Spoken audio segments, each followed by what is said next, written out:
आइए फिर से जमाते हैं हिंदी की चौपाल और आंख से आंख मिलाकर दिल तक पहुंचाते हैं हम सबका प्यारा हिंदी नमस्कार। अलंकारों की श्रृंखला में अर्थालंकार के प्रकारों की प्रक्रिया को हम प्रारंभ करेंगे इस एपिसोड में और इस अंक में सिर्फ आपके समक्ष प्रस्तुत करेंगे उपमा अलंकार और उपमा अलंकार की परिभाषा।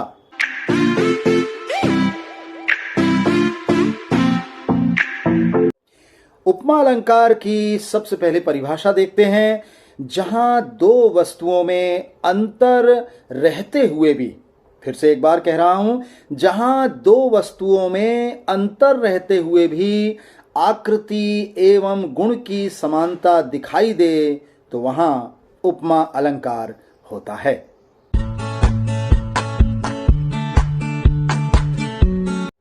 एक दूसरी परिभाषा के अनुसार जब किसी वस्तु का वर्णन करते समय उससे अधिक प्रसिद्ध किसी वस्तु से उसकी तुलना करते हैं तब भी उपमा अलंकार होता है। और अर्थात शाब्दिक रूप में देखेंगे तो जानेंगे उप का अर्थ है समीप और मा का अर्थ है मापना, अर्थात समीप या पास रखकर मिलान करना या समानता बताना उपमा अलंकार कहलाता है।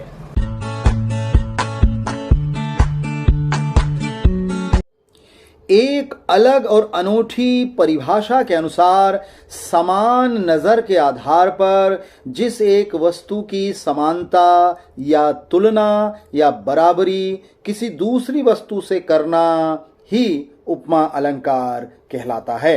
जैसे सुंदर चेहरे की तुलना में कहा जाता है चांद सा मुखड़ा, चांद सा रोशन चेहरा या चांद का टुकड़ा।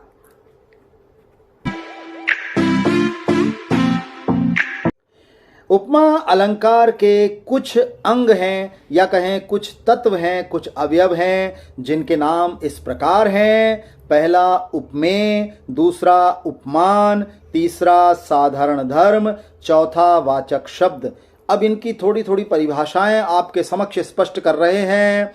उपमेय, जिस वस्तु की समानता दी जाती है उसको उपमेय कहते हैं। दूसरा उपमान, जिस वस्तु की उपमेय से समानता की जाए वह उपमान कहलाता है। तीसरा साधारण धर्म, वस्तु के जिस गुण के लिए उपमा दी जाए वह साधारण धर्म है। और चौथा है वाचक शब्द। वाचक शब्द की परिभाषा है जिस शब्द के द्वारा उपमा दी जाए वह शब्द वाचक शब्द कहलाता है। तो ये थे उपमा अलंकार के कुछ अंग, तत्व या अवयव। अभी आपने देखे उपमा अलंकार के भेद और अवयव। अब उपमा अलंकार के प्रकार आपके समक्ष प्रस्तुत कर रहे हैं। उनके नाम इस प्रकार हैं। पहला पूर्ण उपमा अलंकार, दूसरा लुप्त उपमा अलंकार और तीसरा माल उपमा अलंकार। ये तीन प्रकार उपमा अलंकार के हैं। अब उपमा अलंकार को हम उदाहरण के रूप में कैसे प्रतिस्थापित कर सकते हैं या किसी काव्यगत पंक्ति में उपमा अलंकार को कैसे पहचान सकते हैं, उदाहरणों के जरिए समझेंगे।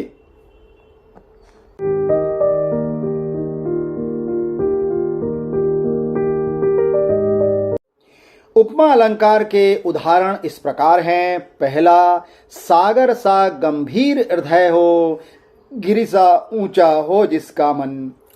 सागर सा गंभीर हृदय हो, गिरि सा ऊंचा हो जिसका मन।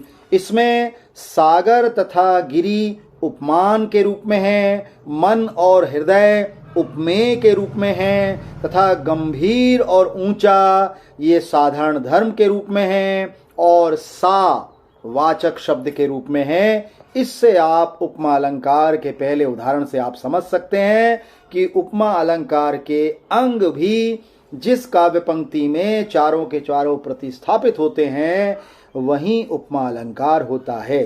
आगे भी उदाहरण लेकर हम समझते हैं उपमा अलंकार को विस्तृत रूप में।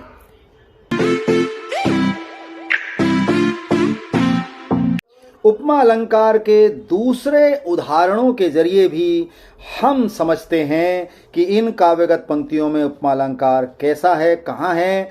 सिंधु सा विस्तृत और अथाह एक निर्वाचित का उत्साह। इसमें सिंधु उपमान के रूप में है, विस्तृत अथाह साधारण धर्म के रूप में है, उत्साह उपमेय के रूप में है और सा वाचक के रूप में है। यहाँ पर उपमा अलंकार होता है। एक और उदाहरण आपके समक्ष प्रस्तुत कर रहे हैं। हाय फूल सी कोमल बच्ची हुई राख की थी ढेरी। हाय फूल सी कोमल बच्ची हुई राख की थी ढेरी। उपमेय है बच्ची, उपमान है फूल, साधारण धर्म है कोमल और वाचक शब्द के रूप में यहां प्रतिस्थापित है सी।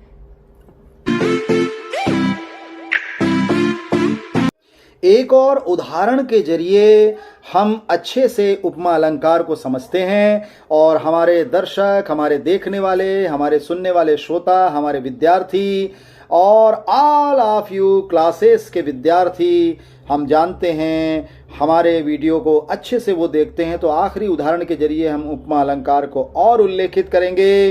प्रातः नभ था बहुत नीला शंख जैसे। प्रातः नभ था बहुत नीला शंख जैसे।